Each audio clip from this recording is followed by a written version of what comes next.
So have you guys actually gotten some good content out of LTX this year? Yes, I like that we don't have an intro to this video. Oh, right. This is Linus. We are at LTX. It's the Linus Tech Expo. And thank you for bringing us out here. We're going to get to that question, though. So your question was? Yeah, you guys have been making videos the whole time. Yes. Everyone else is like taking the weekend off. Are you guys actually getting good videos out of this? Yes, yeah, really good. I worked with Roman, Der Bauer. Yeah. We did like three with him for our channel, and then he did 2 with us for his. We did one with Kyle, Jay, Wendell, right? Epos Fox. So really good content. Yeah. Awesome. We've got trying to play to everyone's strengths a little bit. Like Jay got water cooling. Kyle helped me pimp my PC on a budget. Before that, this video is brought to you by Thermal Grizzly's Conductonaut Liquid Metal. Conductonaut is what we've used in all of our liquid metal and delit thermal tests, capable of dropping CPU thermals significantly when replacing the stock thermal interface. Lower CPU thermals don't just allow better overclocks, but also lower noise levels because the transfer efficiency is increased. The mix of gallium and indium makes for a thermal conductivity of 73 watts per meter Kelvin, outclassing traditional pastes significantly. Learn more at the link in the description below. Stuff like that. Got it. Love it. So I think, and you've probably thought of this, but the real value of LTX, I think, is creators interacting with each other and making content, as opposed to us going to booths and making content. And then obviously there's a fan meet side. Yep. But from a pure content perspective, it's probably the best opportunity to all work together without a strict Computech schedule. What was really cool was last year, it was just a few of us, right? It was you, me, Jay, Louis Rossman, and Barnacle showed up and wandered around for a little bit. Yeah. And what was cool was everyone was just kind of hanging out because there's no product launch. Yeah. Right? Yeah, so there's no like cutthroat race to your hotel room to beat everyone else. So not that it's ever like that. No, we're all not competitive at all. We're all not competitive. No one at here all. is competitive. Yeah. So like, I thought Roman's video, the one that I participated in, was one of the most creative ideas The keyboard I had ever seen. Yeah. Did he tell you my prediction? What was your prediction? I was the first one. I gave a prediction of where everyone else would fall. Yeah. I said Linus is going to win. Oh, really? You did end up winning. Did I win? Yeah. Yes. I made him do it on his own. He technically beat you, but he also watched everyone and observed the strategy. But yeah, that was a really creative video. Yeah. That was pretty fun. I thought it was really cool. Guys, I'm sure Steve will link it or something. Yes. Go check out Roman's video. Der Bauer, yeah. It's freaking awesome. So yeah, no, that was absolutely okay, back when we started Linus Media Group, Linus Tech Tips' old intro with like the orange box. Blink, blink, yeah, I remember. So the last word intentionally is there for a lot longer than any of the other ones. Okay. Speakers, mice, whatever. And it ends with community, and then the logo comes up. And our vision going way back was, okay, we're gonna have like the YouTube channel, yeah, sure. But we're also gonna like have this forum. And then over the years, I've networked with tons of other creators. And what we realized is that our biggest value add to the entire space now is just bringing people together. And so that's what LTX was. And every year, LTX has been the exact same strategy. Let's do the best we can. And as long as we can break even, then we'll just keep doing it. Right, yeah. And so this year, we went a lot heavier down on the upfront investment. We ended up bringing out over 24 creators. So we wanted there to be like tons of collab opportunities, and we did a like 3 times larger space. Yeah, and multiple flights for some of the, I brought Keegan out, so. The budget for creators was about 70 to 80 grand. Because some of Roman's coming from Germany and stuff, right? Like that's expensive. But pretty much, we tried to accommodate pretty much everyone who wanted to be here. And so far, the feedback has been that it's awesome. So we're actually really excited. Like, we're not confirming anything officially right now, but if LTX 2020 doesn't happen, I'll eat my stealth hoodie. So yeah, we'll film it. Awesome. So how do you actually feel? Because I would imagine, if I put myself in your sandals, I would imagine that that being in the event, you're not really thinking too much about the event. Have you had time to actually analyze how you feel about how it's going? Or Honestly, you just do? The biggest feeling that I have is just gratitude. And like, that's such a stupid, like, interviewee PR thing to say. That's like a Nick Light answer. I know, I'm so sorry. But like, You know, every viewer who walks up and is like, thank you for throwing this event. I'm like, no, thank you for throwing this event because you paid for it. Right. I didn't pay for it. Right. Like ultimately, right? Like my whole thing is as long as I break even, I'm good. So as long as people show up and pay $500 for a VIP ticket to have dinner with me and the crew, Right. and show up and pay $35 or $50 or whatever it was for an office tour, and pay $35 a day for, or $50 for BRC, whatever it is, all of that contribution makes this a thing. Yeah. We're sitting here and like, I've got guys on my team that are working really hard on it. Colton, Steph, and Yvonne, especially Steph, busted their butts to make this happen. But I did hardly anything. All I did was front the money. Yeah. I didn't even actually, Right. I don't even give it up ultimately. Like if we lose money, I give it up. But if we don't, I'm just fronting it. Someone else does all the work. The community pays for it. And then the creators legitimize it. Because if it's just me, I can't get 3,000 people through the door. Yeah, that's something I was talking with Kyle and Jay about as well, is we get the lines to form. This never happens at CES or Computex. Yeah. Like, first of all, those are a little more, they're professional industry focused. So a lot of the people there who recognize us will, you might say hi for a minute, but I think there's some like, oh, these guys are working right now. Yeah. Whereas here, it's literally it's a fan event at the heart of it. So it's a lot different. But yeah, it's physically impossible for you to shake, 3,000-4,000 people's hands. Yeah. I think in the 2-day period you're here. So like I can't carry this thing. Right. It's not L so much anymore. It's more TX. Yeah. And that's the thing that I'm most excited about, is that there's all these people that make it work, and I'm kind of there sort of calling the shots, I guess, in a certain way, or fronting the funding for it. But at the end of the day, it's about all that other stuff. And the fact that you show up and have a huge swarm of people around you and a lineup and people who are like, jumping into your videos and stuff like that, those are all people that are having a great time that I don't personally have to entertain, or that we don't have to create. Right, and to be clear, not because you don't want to, but because you physically can't. Because I can't. No one here can obviously meet everybody. And this year we reached a critical mass, I feel like. So many people are like, yeah, I had the greatest time. And it's Sunday, it's already the second day, it's the afternoon, and I haven't even seen them yet. And I'm like, wow. So does the DreamHack collaboration, you think, continue? Honestly, the DreamHack collaboration continues. Shut up. Sorry. Fine. I think the DreamHack collaboration continues as long as it makes sense for both. We were so thrilled to be working with them this year, and they were awesome. Like, I can't say enough good things about the DreamHack team. That was another thing where, again, we're grateful. They're grateful to us because they sold out their BYOC faster than any other DreamHack really? ever. Okay. Yeah. So That's impressive. We thought that was pretty cool. Yeah. But we're grateful to them because as soon as we announced, guys, DreamHack's involved, it added legitimacy to what we were doing. So, we've the previous years, we tried hard. But we know it was kind of pokey. Yeah, well, first year you can't expect it to be a smash hit, right? You got to learn. Well, our internal motto for even the second year actually was #BetterThanTanaCon.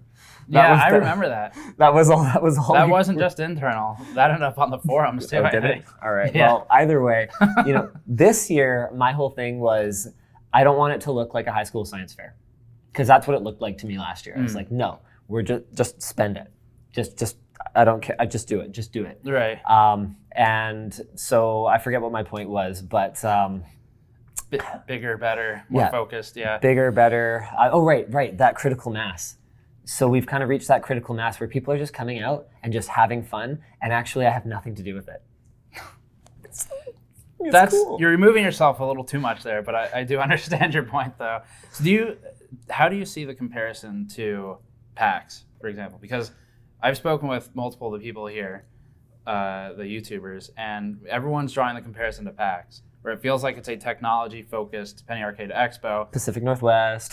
Penny Arcade Expo started as a Penny Arcade event. Yes. But is no longer really a Penny Arcade event. Not at all. So, is that kind of where you see this going? What do you have a long-term vision? I don't.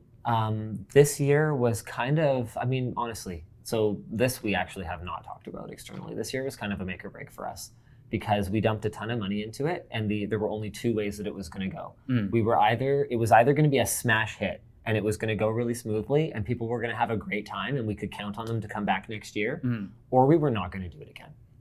Do you have an answer yet to which one it was? Oh, it's 2020 LTX is, it's not official, but like it's happening. Okay. It's happening. We want to bring, and like honestly, like I said, we spent 70, 80 grand bringing creators out. I will double that. I will bring out everyone who I can possibly get to agree to be here. To make this as much about bringing the community together as I possibly can. You're going to burn through like your whole attendance fire marshal budget on creators. Everyone's going to show up and it's going to be like, well, I guess we'll just make videos with each other. That would be really fun for me, actually. That would be a total blast. So I forget what the question was again, but... Well, you answered it. I mean, have you reached the point where it's make or break, and you said... It's make. This was it. Yeah. This was it. Oh yeah, the comparisons to PAX. So you know what? One of the funniest people who compared it to PAX was actually Luke. He was like, yeah, this feels like the second year I went to PAX. And I was like, okay, I'm not sure if that's the intent because I don't know if we want to be a 40, 50, 60, 70,000 people attendee event with like gigantic booths that cost, $250,000 on their own. Taking up all the show floor space. Like I don't know what it is, but I definitely really liked the energy that we had here this year. So I figure that, but bigger, should probably be okay. And then we'll go from there. Right.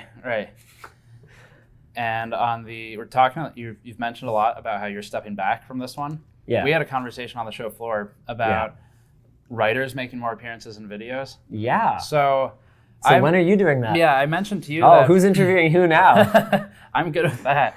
Yeah, I mean, I mentioned that there's a few problems. One of them is this is my reminder that we have an interview together now. Cool.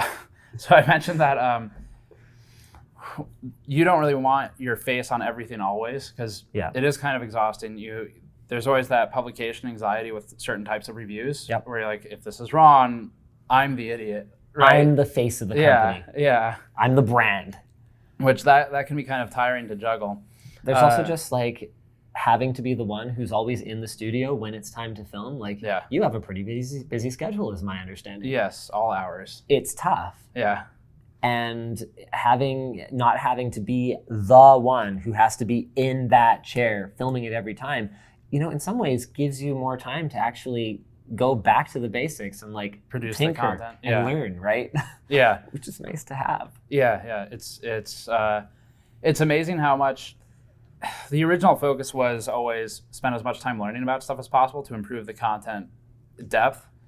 But as time goes on and we hit that one video per day publication cadence and we've been carrying it, it's not possible to do that anymore. Nope. So you have to either rely on someone else to be the expert in something, or you rely on someone else to host so you can be the expert and you script them.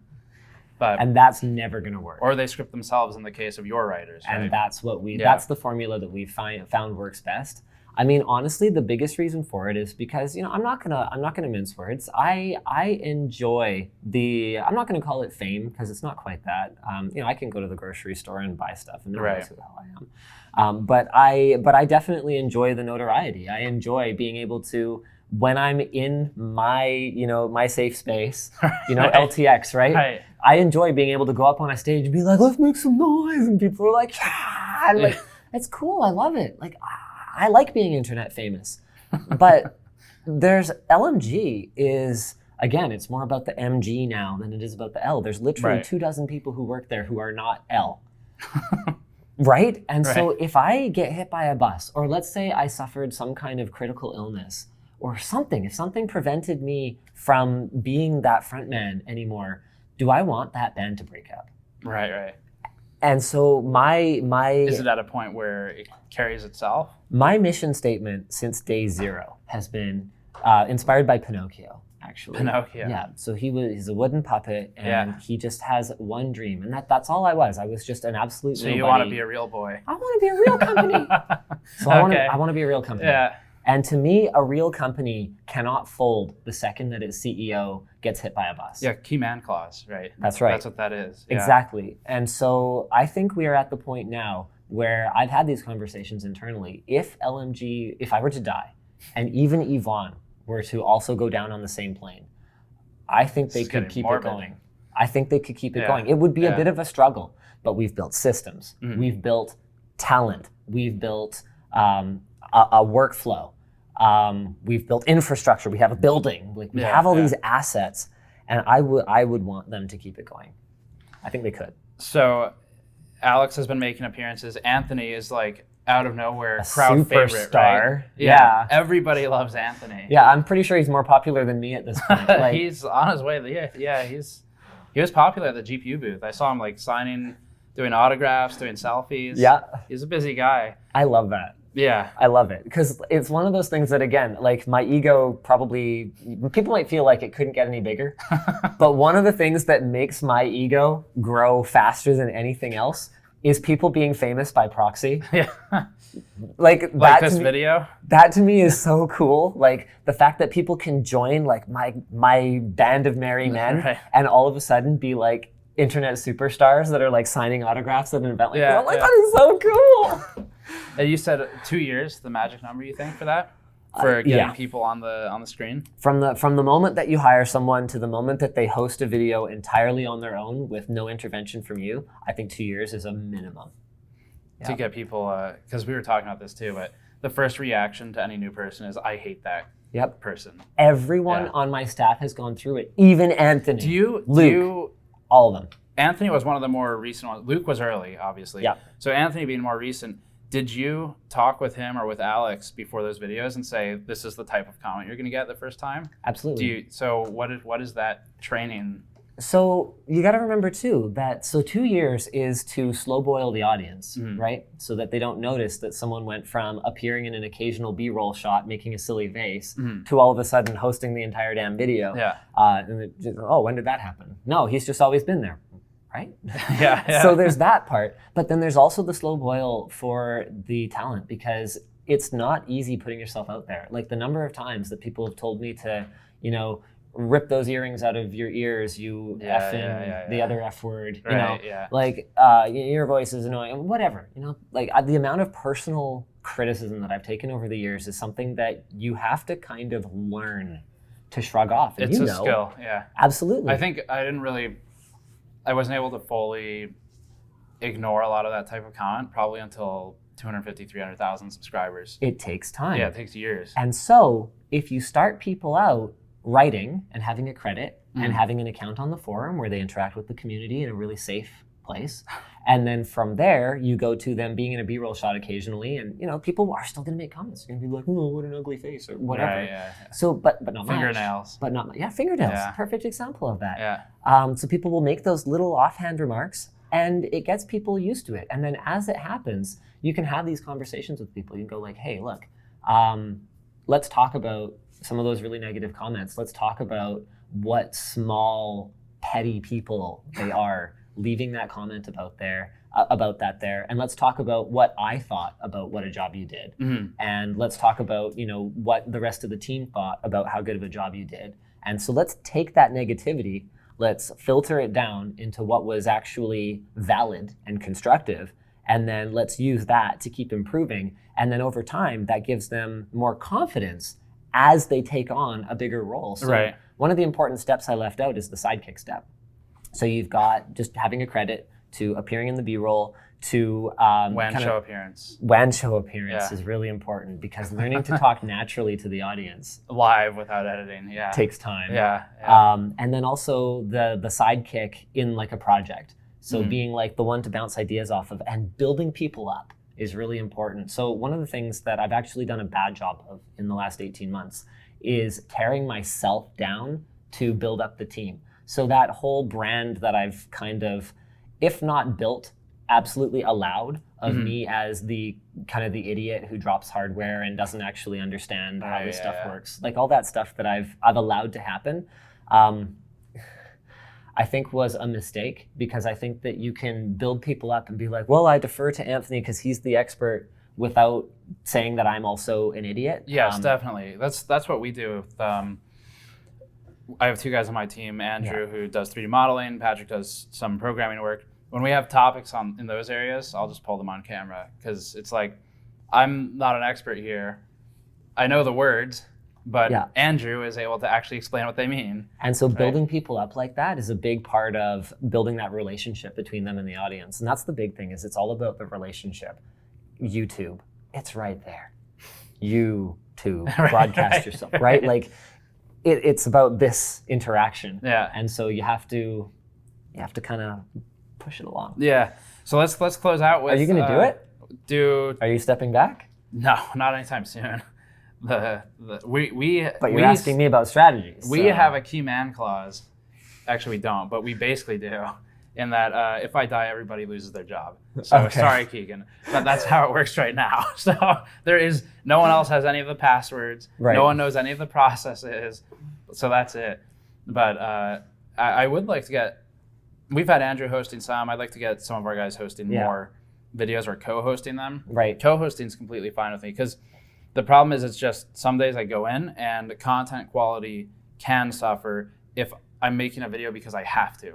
Yeah. Like I'm making a video because we didn't get testing done. We need a video tomorrow. Yeah. And testing's not done, so let's find some bullshit idea. Something to pull out of our butts. Yeah, and let's film it and it'll be done in an hour and the content quality is okay, but it's not where I want it to be. Right. So if like when I was with you and we did the tour, we saw Jake had that phone review he was working on and he couldn't quite pull it together because he ran into a technical issue. So then you go, okay, Alex, are you ready? Right? Or okay, Riley, are you ready? And eventually you find someone who's got it ready to go. Yeah. So there's going to be a quality content piece there. It's just you're relying on having a team so that when you run into those technical issues, someone has solved it. In the lead up to this, just to so you know, even at our scale, I still pull videos out of my butt on occasion. Yeah, I would believe it. One of the ones that I did a couple weeks ago was I found my old Pocket PC in my attic, and I did an unboxing of it. I was just like, you know what? This is like obviously not up to our. I think that's good though. Like I definitely believe that because I think that no matter what with technology, you're always going to be roadblocked, and it's not unlikely that everything's roadblocked all at once. Yeah. But I think the audience probably likes those videos if they're occasional because it feels like back to roots. Yeah. In some ways. So yeah, I don't know. No current plans. Do you want to host? Sure. Okay. Wait, what for the outro? All right, so thanks for watching Gamers Nexus, guys. This has been Linus from Gamers Nexus. No. I like that shirt. Thank you. Can I have one of those? Yeah. Okay. I'll get you one. Yeah. Okay. Yeah. All right. And let me know if I owe you anything as well, or you just steal whatever you brought me here. You don't owe me anything. Yeah, steal whatever you want from the merch. If you just go up to the front, they'll just give you anything. I stole a hoodie earlier, so I can disguise myself. Okay, good. Yeah. The fittingly named stealth hoodie. Yeah. People will. So here, turn around. So whether it's like Gamers Nexus-y colors, or he has another one with Gamers Nexus on the back, or the Gamers Nexus logo on the front, people were spotting that and just like hoarding Steve when he was trying to make videos. So he was like, okay, I need one of these just like black and gray hoodies. Yeah. So awesome. Definitely. So yeah, LTX 2019, we had a lot of fun, visited with a lot of the other creators as well. And Linus, thank you for hosting. I'm really looking forward to next year. Let's do it. I'm excited. As long as we can get people to come, we're going to do it. Make sure you come over to LTX 2020 then. Yeah. Thanks for watching. We'll see you all next time. Bye, guys.